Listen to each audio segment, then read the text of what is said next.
WhatsApp class 12 welcome back to the channel. अगर आप लोग इस चैनल पर फर्स्ट टाइम आए तो पहले इस चैनल को जाकर सब्सक्राइब कर लो और नोटिफिकेशन को भी ऑन कर लो। आज हम लोग कंटिन्यू करने वाले हैं फाइनेंशियल मैनेजमेंट वाला चैप्टर जो बीएसटी का पार्ट बी का फर्स्ट चैप्टर होता है। तो पिछले वाले वीडियो में हम लोगों ने पढ़ा था इन्वेस्टमेंट डिसीजन क्या होता है। इसके साथ साथ अगर आप लोगों ने टेलीग्राम चैनल को ज्वाइन नहीं किया है तो टेलीग्राम चैनल का नेम आपको दिखाई दे ही रहा होगा, फटाफट जाकर ज्वाइन कर लो, क्योंकि मैं जो भी नोट्स या चार्ट्स वगैरह जो भी से मैं पढ़ाता हूँ उसे आप लोग वहाँ पर डाउनलोड करके आराम से उससे नोट्स बना सकते हो। तो फटाफट जाओ टेलीग्राम चैनल को ज्वाइन करो। चलिए आज का वीडियो स्टार्ट करते हैं। चलो हम लोग फाइनेंशियल डिसीजन को देखते हैं। It involves deciding the source through which finance can be raised. अब फर्म किस तरह से अपने फाइनेंस को रेज कर सकता है, क्योंकि फर्म के पास बहुत सारे अल्टरनेटिव्स है। तो हम लोग को एज ए फाइनेंस मैनेजर सोचना पड़ेगा। तो उससे हम लोग को निकल के आता है कि दो टाइप का फंड होता है, ओनर्स फंड और बोरोड फंड। ओनर्स फंड क्या होता है गाइस, जो भी शेयर्स वगैरह हम लोग इशू करते हैं तो वो ओनर्स फंड हो जाता है, ओनर्स फंड में आ जाता है। और बोरोड फंड जो भी हम लोग लोन वगैरह लेते हैं, पब्लिक डिपॉजिट्स, डिवेंचर्स, ये सब क्या है, बोरोड फंड। तो अब हम लोग को पढ़ना है कि क्या क्या सब फैक्टर है जो कि हम लोग को दिमाग में रख के चलना है जब हम लोग फाइनेंसिंग डिसीजन लेते हैं। तो अब हम लोग देखते हैं फैक्टर्स। अब देखो पहला फैक्टर है कॉस्ट। कॉस्ट क्या होता है गाइज, अब हम लोग फाइनेंस मैनेजर तो है नहीं, लेकिन फाइनेंस मैनेजर की तरह हम लोग को सोचना पड़ेगा। तो हम लोग फाइनेंस मैनेजर क्या सोचेगा कि फर्म को कम से कम कॉस्ट में फंड रेज कर सके। अगर लोन मिल रहा है कम से कम इंटरेस्ट पे तो उस पर वो ले सकता है, फंड रेज कर सकता है, या शेयर होल्डर में कम से कम इंटरेस्ट में दे करके अपना फंड रेज कर सकता है फॉर्म। तो पहला आता है कॉस्ट। सेकंड है गाइस रिस्क। रिस्क क्या होता है, अब हम लोगों को पता है कि रिस्क तीन टाइप का होता है, मैंने पिछले वीडियो में आपको बताया है। अगर नहीं देखा तो डिस्क्रिप्शन में लिंक है, जाके वहां पर से देख सकते हैं। रिस्क तीन टाइप का होता है guys, high risk, moderate risk और लो रिस्क। हाई रिस्क में हाई रिस्क होगा तो हाई प्रॉफिट होगा, लो रिस्क होगा तो लो प्रॉफिट होगा। मॉडरेट रिस्क में फर्म को लेना चाहिए, मॉडरेट रिस्क ही प्रिफर करता है फर्म। तो अब हम लोग बीएसटी पढ़ रहे हैं, बिजनेस स्टडीज। तो हम लोग को पता है कि नो रिस्क नो रिटर्न, बिना रिस्क लिए कोई रिटर्न नहीं हो सकता। तो फाइनेंस मैनेजर सोचता है कि किस में ज़्यादा रिस्क नहीं है। तो इससे उसे पता चलता है कि डिवेंचर्स जो होते हैं, जो भी डिवेंचर्स होते हैं, वो बोरोड फंड होते हैं या लोन्स वगैरह हो गया, उसमें जो है वो ज़्यादा रिस्की होता है। कैसे? क्योंकि अगर हम लोग मान लो कि कोई प्रॉफिट अर्न नहीं कर रहे हैं, चलो हम लोग मान लेते हैं एक ऑर्गेनाइजेशन को हम लोगों ने स्टार्ट किया, ऑर्गेनाइजेशन प्रॉफिट नहीं कमा रहा है, तो लेकिन ऑर्गेनाइजेशन बोरोड फंड लिए हुए है, तो उसे तो इंटरेस्ट देना पड़ेगा। तो इसीलिए हम लोग कह सकते हैं कि बोरोड फंड जो है वो ज़्यादा रिस्की होता है as compare to owners fund. Third है guys cash flow state, cash flow position. अब कैश फ्लो पोजीशन जो है वो वेरी वेरी इंपॉर्टेंट रहता है गाइस। कैसे? दो तरीके से ये इंपॉर्टेंट होता है। देखो कैश फ्लो स्टेट पोजीशन जो है वो तीनों डिसीजन में फैक्टर्स को अफेक्ट करता है। जैसे इन्वेस्टमेंट डिसीजन में आप लोगों ने वीडियो में देखा होगा, तो उसमें भी फैक्टर्स है जो अफेक्ट करता है कैश फ्लो पोजीशन। इसमें भी है, फाइनेंसिंग में भी है, इन्वेस्ट और उसके आगे डिविडेंड डिसीजन इधर, तो उसमें भी है। तो ये याद रखने वाला बात है। सेकंड कैसे ये अफेक्ट करता है कैश फ्लो पोजीशन। देखो अगर फर्म जो है उसके पास पैसा ही नहीं है, प्रॉफिट उसका हो ही नहीं रहा है, तो अब हम लोग को फिक्स है कि अगर हम लोग लोन वगैरह लिए हैं या डिवेंचर इशू किए हैं या पब्लिक डिपॉजिट लिए, तो उसमें हम लोग को एक रिटर्न देना ही पड़ेगा। लेकिन अगर प्रॉफिट्स नहीं होगा तो फिर हम लोग, अगर शेयर ओनर्स फंड का बात करें, शेयर होल्डर्स, तो हम लोग उसमें इंटरेस्ट नहीं भी देंगे तो चलेगा, या फिर उन्हें प्रॉफिट नहीं भी देंगे तो चलेगा। लेकिन अगर लोन वगैरह लिए होंगे तो इंटरेस्ट तो देना जरूरी है, नहीं तो बैंक वाले उठा कर लेके चल जाएंगे। तो एक कैश फ्लो बने रहना चाहिए। एक कैश फ्लो पोजीशन को देख करके ही फाइनेंशियल मैनेजर जो है वो लेता है डिसीजन कि ओनर्स फंड की तरफ जाए या बोरोड फंड की तरफ जाए। थर्ड, आई होप गाइज आपको थर्ड पॉइंट क्लियर होगा। फोर्थ है गाइज कंट्रोल। कंट्रोल क्या होता है, जैसे हम लोगों ने मार्केट में शेयर इशू किया तो बहुत सारे लोग शेयर को खरीदेंगे, तो हम लोग को प्रॉफिट को क्या करना पड़ेगा, डिस्ट्रीब्यूट करना पड़ेगा। तो एक ओनर्स फंड में हम लोग को कंट्रोल कोऑर्डिनेशन, मतलब हम लोग को कंट्रोल जो है अपना बांटना पड़ता है सबके साथ, जो भी शेयर मार्केट में खरीदता है लोग। लेकिन वही अगर बोरोड फंड की बात करें तो कोई भी ऑर्गेनाइजेशन जो है वो बोरोड फंड लेगी, तो वो अपना जो भी उसका शेयर होल्डर्स होते हैं, शेयर होल्डर्स जो ओनर्स होते हैं बैंक ऑर्गेनाइजेशन के, तो वो जो है वो खाली प्रॉफिट ले सकते हैं बोरोड फंड में।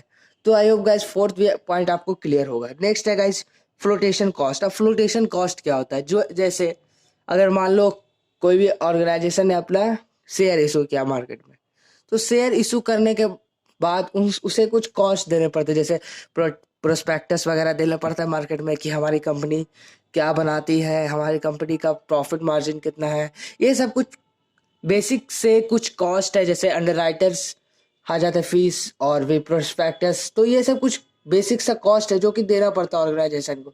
जब हम लोग ओनर्स फंड, जब हम लोग शेयर इशू करते हैं, तो ये सब कुछ बेसिक कॉस्ट है जो कि देना पड़ता है। लेकिन बोरोड फंड में ऐसा कुछ नहीं होता है, तो ये भी ध्यान में रख के चलना पड़ता है फाइनेंस मैनेजर को जब वो फाइनेंसिंग डिसीजन लेता है।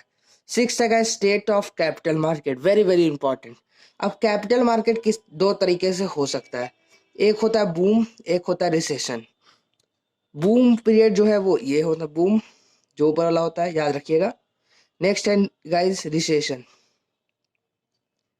अब देखो बूम पीरियड जब होता है तो कंपनी क्या करती है, इक्विटी मार्केट में लेती है, क्योंकि पैसा मार्केट में बहुत है तो लोग रिस्क लेना बहुत पसंद करते हैं, इसीलिए मार्केट में फटाफट शेयर सब बिक जाते हैं बूम पीरियड में। लेकिन बात करें रिसेशन में, तो रिसेशन में मार्केट में पैसा कम रहता है, इसलिए कंपनी जो है वो डिवेंचर्स इशू करती है।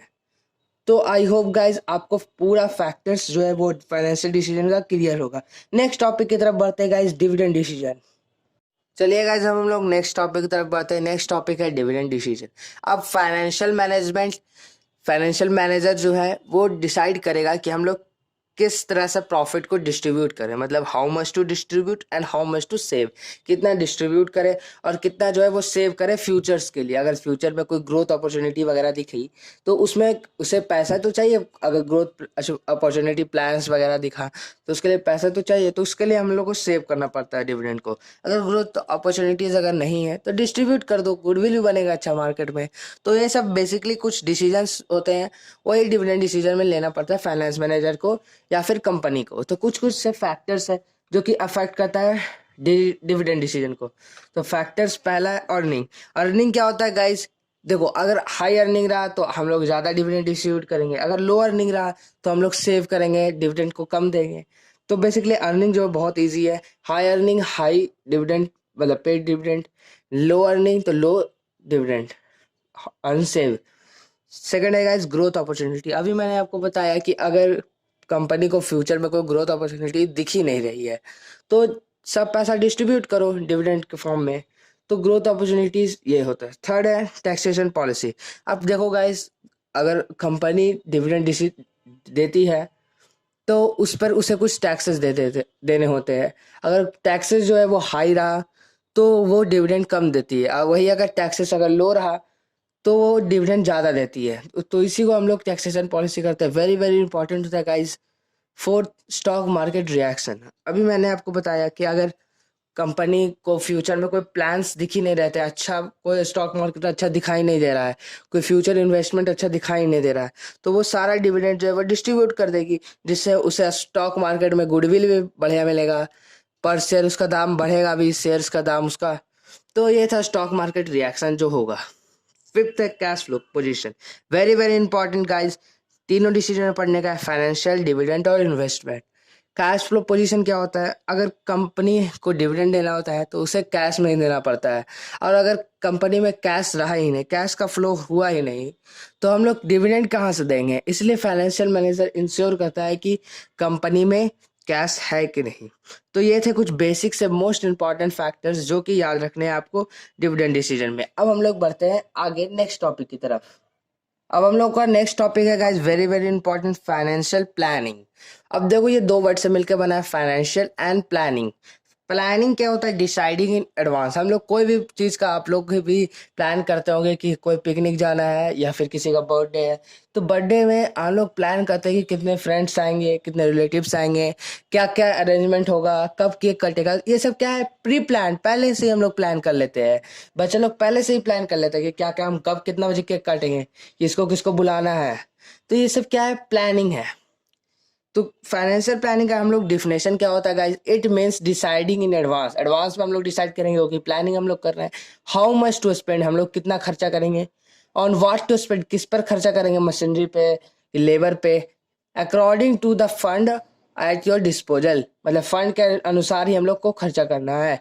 यानी कि फंड है 1 करोड़ का, आप खर्चा कर दीजिए 50 करोड़ का, तो ऐसा नहीं होना चाहिए। फंड के अनुसार ही हम लोग कितना खर्चा करेंगे ये हम लोग को डिसाइड करना है पहले से ही। इसी को हम लोग फाइनेंशियल प्लानिंग कहते हैं। ऑब्जेक्टिव्स क्या क्या होते हैं guys? To ensure availability of fund, हम लोग पहले से इंश्योर हो जाता है कि कितना फंड है कंपनी में। अगर ज़्यादा हम लोग खर्चा करेंगे तो हम लोग को पता नहीं चलता है, इसलिए हम लोग को पहले से ही पता रहता है। फाइनेंशियल प्लानिंग के जब हम लोग करते हैं तो हम लोग को पता रहता है कि कितना फंड है कंपनी में।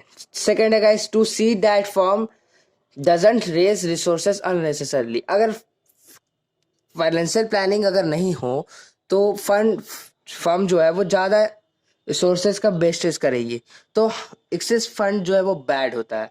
कम पैसा भी खराब होता है और ज़्यादा पैसा भी खराब होता है। अगर ज़्यादा फंड रहा तो कंपनी जो है वो फालतू फालतू एक्सपेंस करने लगेगी, जितना लेबर नहीं चाहिए उतना हायर कर लेगी। इसलिए अननेसेसरली फर्म को अननेसेसरी रेज जो होता है रिसोर्सेज को ये अवॉइड करता है फाइनेंशियल प्लानिंग। अगर हम लोग पहले से ही प्लान कर लेंगे कितना खर्चा होने वाला है तो हम लोग अननेसेसरली रिसोर्सेज का क्यों वेस्टेज करेंगे। तो ये था कुछ ऑब्जेक्टिव्स जो आपको याद करने हैं।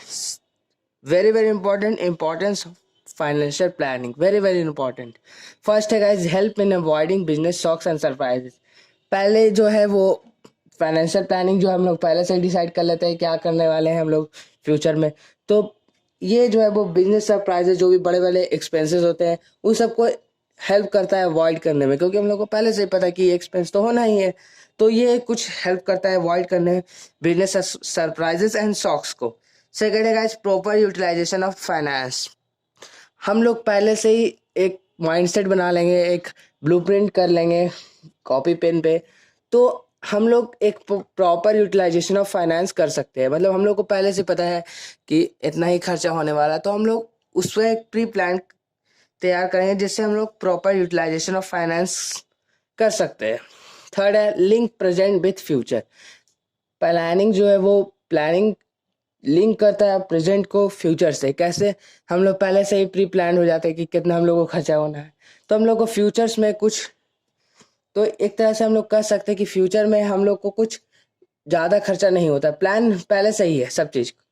तो ये लिंक करता है प्रेजेंट को फ्यूचर से। फोर्थ है, कोऑर्डिनेट वेरियस फंक्शन। ये कोऑर्डिनेट भी करता है गाइज। कैसे कोऑर्डिनेट करता है? अगर सब लोग एक साथ एक डायरेक्शन में प्लान के अकॉर्डिंग काम करेंगे तो गोल अचीव होता है फर्म का।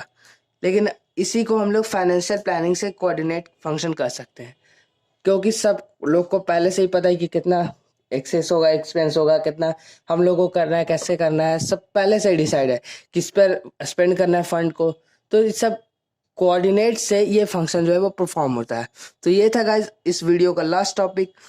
आई होप गाइज आपको ये पूरा वीडियो समझ में आ गया होगा। अगर नहीं समझ में आया होगा तो आप जो भी दिक्कत होगी या सजेशंस होगा तो आप कमेंट सेक्शन में पूछ सकते हैं, या फिर इंस्टाग्राम पे मुझे डीएम कर सकते हैं। इंस्टाग्राम का यूज़र नेम आपको दिखाई दे ही रहा होगा, और टेलीग्राम चैनल को ज्वाइन करना मत भूलना, टेलीग्राम चैनल का भी नेम आपको दिखाई दे ही रहा होगा। तो चलो मिलते हैं हम लोग नेक्स्ट वीडियो में। वीडियो को लाइक करना मत भूलना और सबके साथ शेयर कर देना। Sharing is caring guys. Please video को शेयर कीजिए। जितने भी फ्रेंड्स ग्रुप है, व्हाट्सएप, फेसबुक, जो भी फ्रेंड्स ग्रुप है सबके साथ शेयर कीजिए। चलो हम लोग मिलते हैं नेक्स्ट वीडियो में, तब तक के लिए stay tune with C classes.